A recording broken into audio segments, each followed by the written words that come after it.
All right, we are on a half marathon run, 13.1 miles. We're going to do just over 6.5 that way, and then turn around, come back. We're already almost 3 miles in, or maybe just a little bit over. And we're going to talk about a 10-minute habit, which will change your life. It is so cool. And also we're gonna talk about some gear and stuff that I'm wearing. I'm testing out 2 watches against each other to see the difference in autopause versus not, and also to make sure I get in the 13.1 miles. I'll explain that in a minute. We came from that way. It's nice shaded trees and stuff. We're gonna be out in this little open area for a little while and then hit trees, and we're gonna go by a lake. Be pretty cool. And then also I'm gonna cover some of the gear I'm wearing. So I've got on a cycling jersey. It's really cold, actually. Well, cold for here. It got below freezing, and there's been ice on the puddles and frost. It's mostly melted now. But also the fuel and the hydration solution that I'm using to make this run super easy, and some little tips and tricks with each of them, and what type of gloves, why. I'm wearing double socks, and I'll tell you why in a second. And they're made of different materials on purpose. And also I'm wearing a running visor and a neck gaiter over my head for a very specific reason. I usually wear a beanie, but I love this one. I got it in Colorado. It's got topo lines in it, and we are in Central Texas. Speaking of that, so let me unclip River. And I'm super excited because the iPhone now has smoothing on the video. I just realized after posting a video that was all terribly jumpy. And let's see, maybe we can stop here and I can adjust. Oh no, I think we went half out. I think it might work better at the half marker. Anyway, okay. Oh, and also I've got 2 really cool guests scheduled to be coming up on the show. Scheduled is one thing. Does it actually happen? You never know. And also, I have no issue with running as slow as I'm running, because I'm training for backyard ultras, and the point is to be able to go far, not fast. And then the farther is amazing. It totally supersedes the fast. Instead of trying to be like everybody else and running a 5K fast, let's test yourself and be one of the few people that runs 50 to 100 miles successfully. Okay. Just for video's sake, I've run a 100 miler before and a bunch of 50s. So I do know what I'm doing. But what we're talking about is a cool habit that I discovered along with all the meditation stuff. Oh gosh, I forgot to say the guests. Sorry. The one scheduled later today is this YouTuber. It's a woman that's maybe just a year older than me, and I discovered her, and she's doing this. What we're doing right now is she videos while she runs and just gives like the coolest, calmest advice. It's really cool. I'm really happy about having her on the show. And yeah, that'll be tonight, and that'll turn into both of them will turn into a full-length podcast that'll be audio that you can check out on Zen and the Art of Endurance podcast on iTunes and all the stuff. Got a little bit of gravel coming up here. And then the other one is a combo team of a New York City yoga instructor, which I really don't know much of his history beyond that. But the show is called Men Talking Mindfulness. Here's some ice. It's got a little light layer of ice on top. Cool. Isn't that cool, River? We're gonna be able to run farther because it's cooler. Got a little bit of gravel road here just because it's under construction. It's nice having a gravel bike where you don't have to change your routes because of something like this. Back when we rode 23 millimeter road tires, this would have been a little bit of a problem. It would have been okay, but anyway. Cycling jersey starting to warm up because I'm running with the wind. Oh, I'm gonna mix in the tips while I talk about this other thing, by the way. I found that works really well for me with my ADHD. Being able to, I'm trying to get this zipper. There we go. Open that up a little bit for some ventilation. Trying to do things one-handed and hold the dog leash. No, we're going this way, buddy. We usually go that way. That's why he wants to go that way. It's so cool how dogs learn that. But we're going this way. So, the other guy of the duo is a retired Navy SEAL commander. Yeah, just like, whoa, that is so cool. I wanted to be a Navy SEAL before being a Navy SEAL was a popular thing that everybody wanted to do. I was a kid of the 80s. And the Navy SEALs movie came out like in 91 or something like that. Anyway, so that's going to be super cool. How they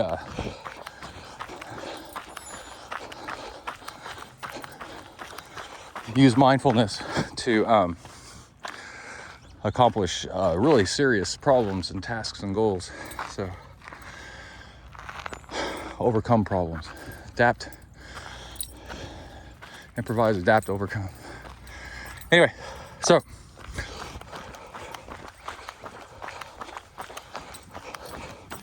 that interview is to be scheduled, but we're talking, so super cool. So on that note, perfect, come on, let's go. I hope this is smooth.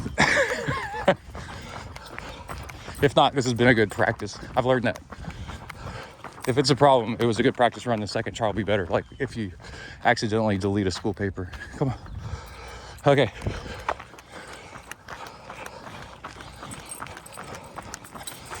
I found through trying meditation apps and all kinds of stuff, and like beat music, binaural beats, and all that other jazz. I'm talking for years, trying different things. I found that a combination of one, that if I'm listening to music that has lyrics in it, so is I don't think things out. I don't have the shower thoughts that'll make my day better.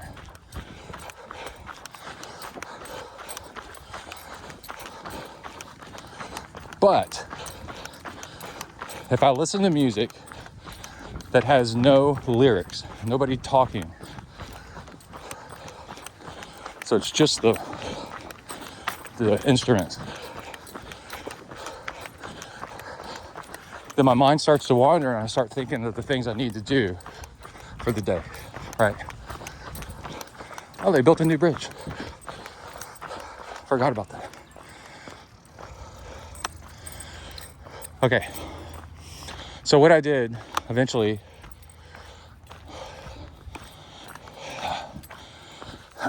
was figure out, instead of doing some meditation app, unless a meditation app has this, and one did for a long time, but now you have to pay a lot for it, I think. And I found a free way to do it.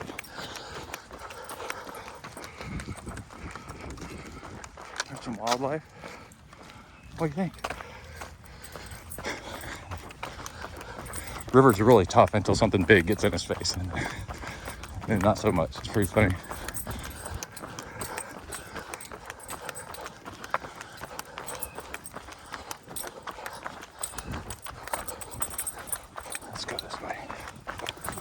One of my friends lives over here to my right. He recently retired. And I'm nowhere near retirement age, but I'm jealous, dude. He's living the life.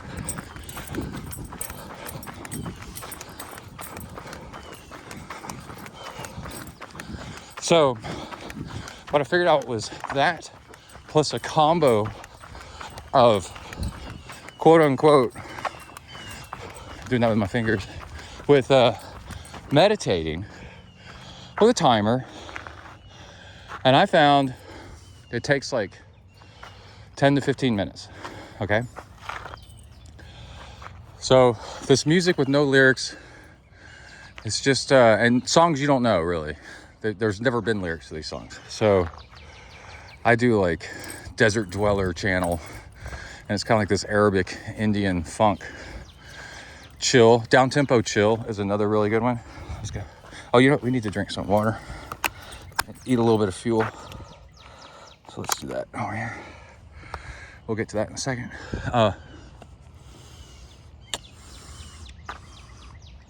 Need to finish half of this when I get halfway.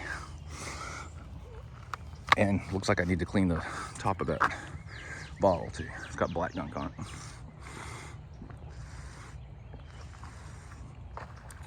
I'll survive.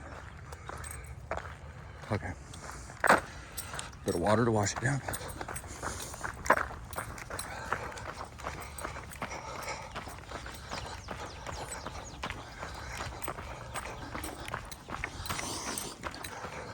So I set a timer, and I forgot to unclip them. I set a timer and I do 10 to 15 minutes, and I pull out a notepad of any kind. It can be digital, it can be paper, whatever's your favorite way where you write down your thoughts for the day. And then you don't try to stop thinking. There's just nothing to do because you got your eyes closed, relaxed. I do this after a little bit of cereal and some coffee in the morning. And mind starts to wander. And this is the cool thing. The things that your mind is taking up space in your brain, valuable space in your brain, will come to the surface now. Because now you're not doing anything. And when it does, you write it down. And that's kind of your to-do list for the day, because these things are bothering you and it creates stress. And then what happens is you write these things down, and after a while, 8 to 10 minutes, your brain, once you write it down, it's weird, your brain kind of lets it go and it'll go on to something else. And then after a while, there's nothing. And if it's the same thing as before, you already thought about that. Brain goes back to nothing. And it's the holy grail, the unattainable, the brass ring of what they want. They say you try to reach in meditation, which is to don't think of anything. Well, your brain is a thinking machine. It's going to think of things and keep popping them in your head. Let's go this way.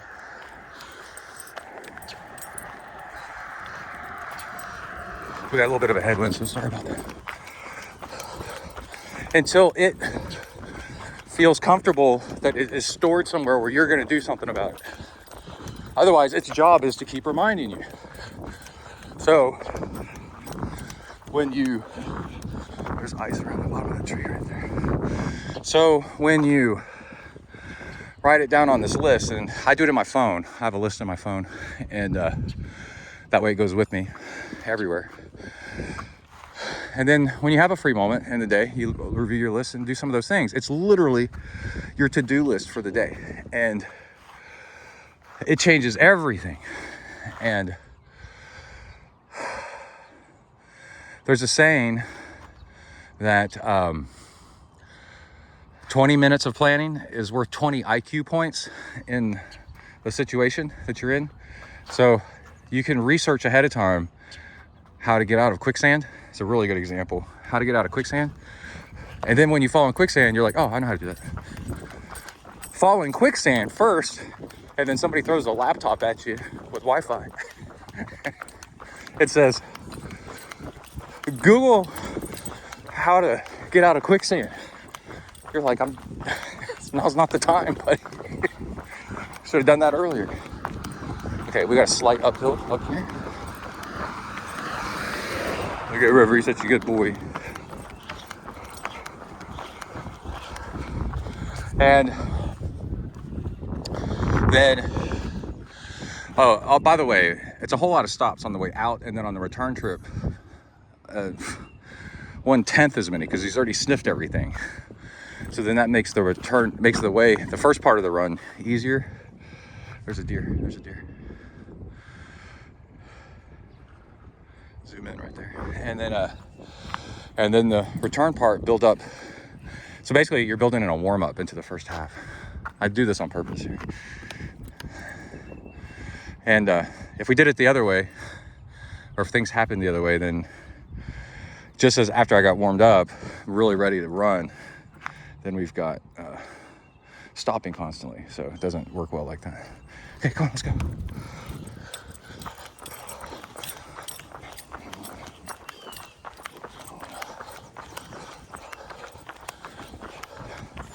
And then when I was doing this meditation thing, I was like changing my life. Like it's amazing. And I was like, this is what I've been studying Zen, you know. By the time I figured this out, probably for 15 years, maybe 12 years. But anyway, and then I was like, oh my God, this is the clarity. For the rest of the day, you're so calm and cool and collected, like we all want to be, because you've already got your to-do list thought out. And you've kind of visualized, when you make the list, you kind of visualize like how you're going to get it done through the day. That's another part of the tip, is visualize how you're going to do it. And that makes a big difference. And then you kind of think out how it's going to get done. We got a runner catching up with us. You were so slow, and I love it. Car up. Double car up. So,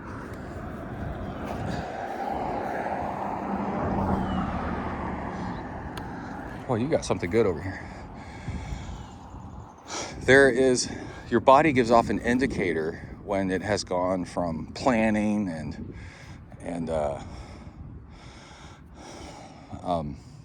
fight or flight mode in the morning, getting up with all the stress of getting up and like trying to get the day started. And it's and into rest and digest. Howdy. He's listening to something out loud. And what happens is when your body switches to rest and digest, and you know you're done with your meditation for sure, you really shouldn't stop until this happens. All of a sudden, just out of nowhere, without you trying, don't try to do it. Notice it'll happen on its own. Your lungs will fill up with a big breath and then a release like that. And when that happens on its own, your body is switched over and signaled you, I now am confident that you've got your SHIT together. And now be chill for the rest of the day. And you'll notice for the rest of the day, you'll just be like on cloud 9. Yeah, got this handle, got that handle, whatever handle, you know? Because your brain's telling you what the important things were to do today. And you learn in this thing called GTD, getting things done, that your brain it's for thinking, not for storing. So if you write down the stuff that it thought about, then it can continue being happy thinking and not what's the point of reminding you 10 times today that you got to go buy cereal, you know? And so if you write it down in your morning quote unquote meditation, it'll never remind you again the rest of the day. It's the craziest thing. And then you can think about things more calmly. So when you're in a stressful situation, like something blows up at work, you have a fender bender, your car, your brain has that zen state of like, I can handle this cool and calm. Yeah, right. Yeah. Did you hear a deer? Okay, so let's wrap this up with the gear check. One thing I'm doing is I'm filming with one app, and I'll finish the run and post a different video with a second app, so you can compare the video.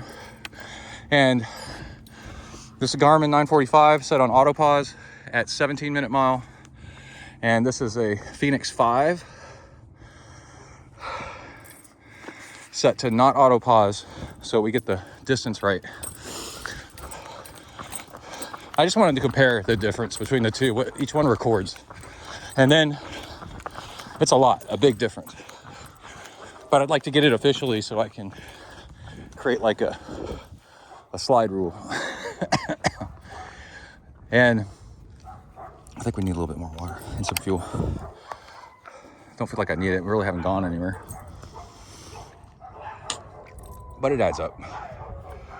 We've got 4.25 miles. So we've got 2 miles to go. Okay. Cycling jerseys are really cool because you got a zipper down the front, obviously, to increase or decrease ventilation. And it's so funny. I could see why runners that don't do cycling, you know, don't have any. But if you're a triathlete or you've got some old cycling, come on, River, let's go.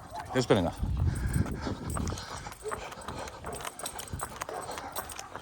I have to change this to a freaking hike, dude. Come on, let's go. The autopause just switched. Cycling jerseys have gotten a whole lot better, where there's ones that are really thin. And then if you're wearing a pack, you don't get all chafed because you got good coverage. But the killer app is the pockets in the back. And I've got another beanie hat if I needed. I wasn't really sure when I started running how cold it was really going to feel like running into the wind. I got another beanie hat in my right back jersey pocket. And if I want to take these gloves off or take off the head thing I'm wearing, then I can put those in pockets. So pockets. When you do ultra running, pockets. That's how you can tell you're dealing with an ultra runner, is all the pockets. Pockets, pockets, pockets. Hey, a little lake back there. Here, come on, let's go. And then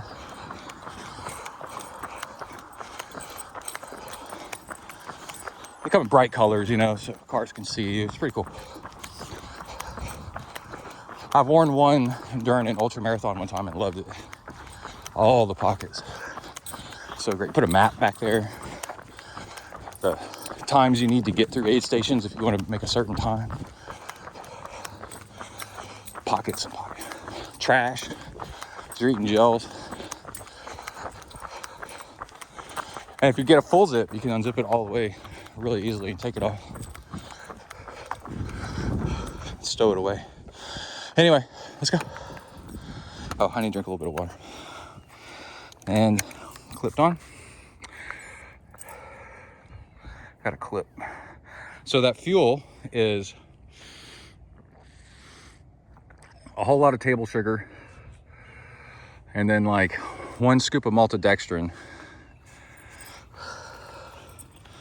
Just because maltodextrin turns into glucose like immediately. So it's really nice.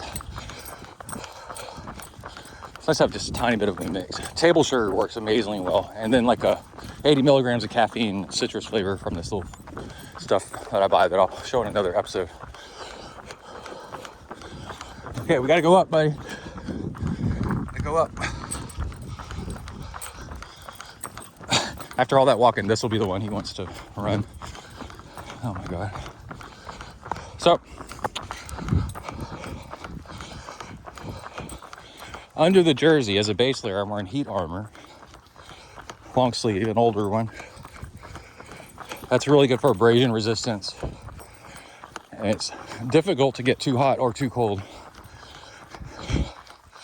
wearing that stuff.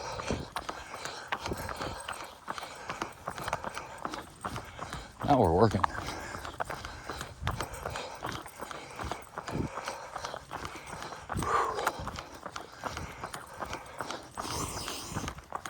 And then I'm wearing a running visor. And on top of it, a neck gaiter, which I want to talk about for a second, with topo lines on it. And I got that in Colorado during the pandemic. So the reason I'm wearing this instead of the beanie hat is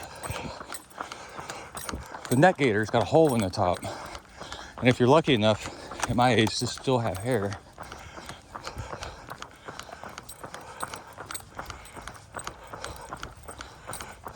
we got a dog situation.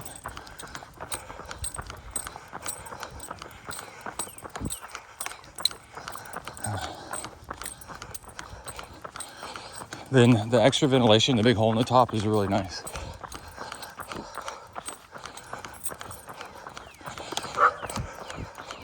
Okay, I'm gonna pause it and then we'll be back. Hold on. Okay. And then, yeah, if it gets too hot, I can store it away. We pass the dogs, they're back there. And then, I need to drink a little bit of water. So speaking of water,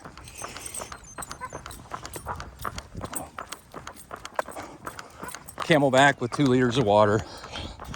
Actually loaded it full for training to carry the extra weight. And then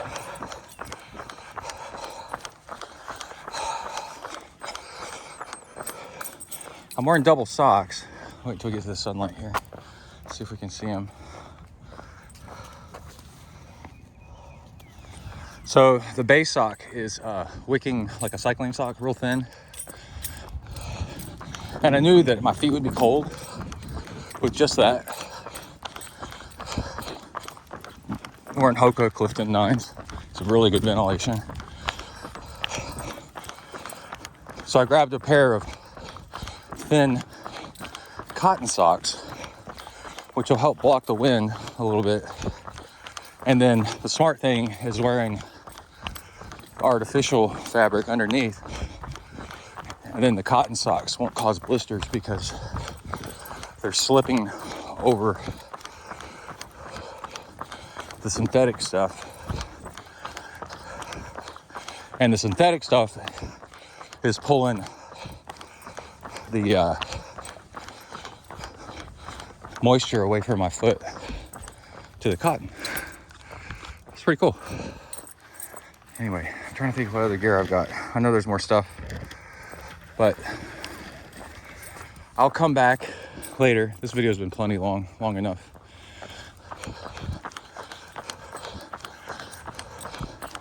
And film with this other software that does not have motion stabilization. And I'll post that as a second video, part 2, and mention the things that I forgot. Because you know how like when an argument happens and it's like, oh man, I should have said this. If you're a podcaster or a YouTuber, you know this. As soon as you finish recording, you're like, ah, crap, I forgot to mention that and the other.